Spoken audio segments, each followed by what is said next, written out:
रेनू अपने कॉलेज जा रही थी, लेकिन आज उसका मन ठीक नहीं था। लेकिन फिर भी वह मन मार कर कॉलेज गई, क्योंकि कॉलेज में आज एक बहुत महत्वपूर्ण सेमिनार था। उसके छोटे भाई की तबीयत ठीक नहीं थी, इसलिए उसका मन भाई की तबीयत पर ही टिका हुआ था। रेनू और उसका भाई पवन सताना एक ही महाविद्यालय में पढ़ते थे। यहाँ वह किराए के एक कमरे में ही रहकर अपनी पढ़ाई कर रहे थे। रेनू और पवन की बिल्कुल भी नहीं बनती थी। दोनों आपस में चूहे बिल्ली की तरह लड़ते रहते थे। दोनों की मम्मी पापा गांव में रहते थे, तभी खेती बाड़ी का काम करते थे। वह दोनों इन भाई बहन की लड़ाई से परेशान रहते थे और चिंतित भी रहते थे।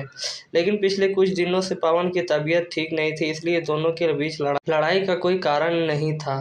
पवन बुखार से पीड़ित बिस्तर पर पड़ा रहता, न ज़्यादा बोलता था। रेनू हमेशा गुस्से में पवन के मर जाने की कामना किया करती थी, पर यह सब वह गुस्से में किया करती थी। रेनू को सब कुछ व्यवस्थित तरीके से चीजें पसंद थी। पवन एक तो घर में सबसे छोटा और लाडला था, तथा लापरवाही भी था, जिसकी वजह से कमरे में चीजें यहाँ से वहाँ अव्यवस्थित कर दिया करता था और रेनू का कई काम की चीजें गुम कर दिया करता था, जिसकी वजह से दोनों के बीच लड़ाई हुआ करती थी। कई बार रेनू गुस्से में पवन के लिए भला बुरा करती। एक बार रेनू के पेन नहीं मिला था, जिसके बाद दोनों भाई बहन का जमकर लड़ाई हुई। बाद में रेनू गुस्से में कहती है कि भगवान यूं मर क्यों नहीं जाता, मेरा जीवन बर्बाद करके बैठा है। गुस्से में ऐसी बात वह कई बार बोल दिया करती थी। पवन ये सब सुनकर मुस्कुरा देता और चिढ़ाकर भाग जाता। भाई बहन का प्यार क्या होता है इन दोनों को नहीं पता था, लेकिन जब से पवन की तबीयत खराब हुई थी, रेनू को लगता था कि उसकी अनाप शनाप बोलने की वजह से पवन की तबीयत खराब हुई, इसलिए उसे अपने ऊपर भी बहुत गुस्सा आ रही थी। वह उस समय अपने भाई की पूरी मन से सेवा कर रही थी, जिससे वह ठीक हो जाए। इसके अलावा अब वह भगवान की पूजा करने लगी और कॉलेज के बगल में हनुमान मंदिर में जाकर अपने भाई की लंबी उम्र के लिए प्रार्थना करती।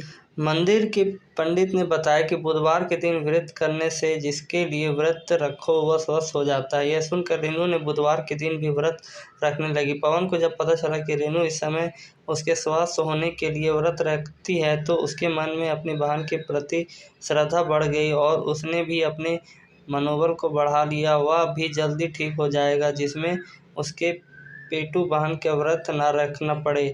और धीरे धीरे कुछ ही हफ्ते में पवन ठीक हो गया। रेनू बहुत खुश हुई और उसने मन ही मन निश्चय किया था कि अगर भाई ठीक हो जाएगा तो वह मैहर से शारदा माँ के दर्शन करने जाएगी। कुछ दिनों बाद वो दोनों फिर से लड़ने लगे। आखिर भारत में भाई बहन का प्यार का मतलब ही है कभी एक दूसरे से लड़ना, तो कभी एक दूसरे के लिए दूसरों से लड़ना, तो कभी एक दूसरे के कपड़े पेन और बैग के लिए लड़ना। अपनी बहन का ध्यान रखें और हमेशा खुश रहें।